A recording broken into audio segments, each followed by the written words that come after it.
આજરોજ મોરબી સિવિલ હોસ્પિટલની મુલાકાત કરવામાં આવેલી.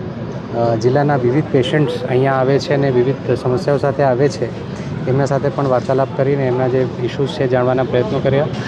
જે સિવિલની ટીમ છે, તમામ ડૉક્ટર્સ હોય કે નર્સિંગ સ્ટાફ હોય, બધા જ ખૂબ કન્સ્ટ્રેન્ટ્સના વચ્ચે કામ કરી રહ્યા છે. ઇન્ફ્રાસ્ટ્રક્ચરના પણ ઘણા બધા કન્સ્ટ્રેન્ટ્સ છે, છતાં એ પોતાનું બેસ્ટ આપવાના પ્રયત્નો કરી રહ્યા છે.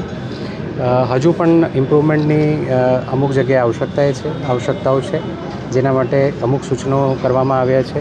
આગામી પણ અમારી જ્યારે આરકેએસ મિટિંગ્સ થશે ત્યારે પણ આ જે ચેલેન્જીસ અને જે ઇશ્યુઝ આઈડેન્ટિફાઈ થયા છે એની પણ અમે આગામી સમયમાં ચર્ચા કરીશું.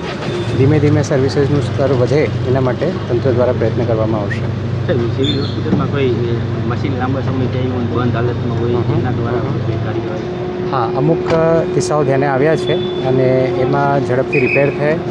જે મશીન્સ મળ્યા છે આપણને સરકારમાંથી કે આપણે જે ખરીદેલા છે એ બધા ઓપરેશનલ થવા જોઈએ, એ બાબતે પણ સૂચના આપવામાં આવી છે. ઇવન જે લિફ્ટ છે જે અત્યારે યુઝેબલ કન્ડિશનમાં થઈ શકે, લિફ્ટ એનઓસી જ્યાં ઉપલબ્ધ હોય એ તમામ લિફ્ટ પણ કાર્યરત થાય એના માટે અમે સૂચના કરેલી છે. હા, પાણી જે છે એક બેસિક અધિકાર છે બધાને. તો જ્યારે કોઈ પણ પેશન્ટ આવે તો એમને બહુ ઇઝીલી પાણી મળી જાય એના માટે પ્રયત્નો કરવા જોઈએ.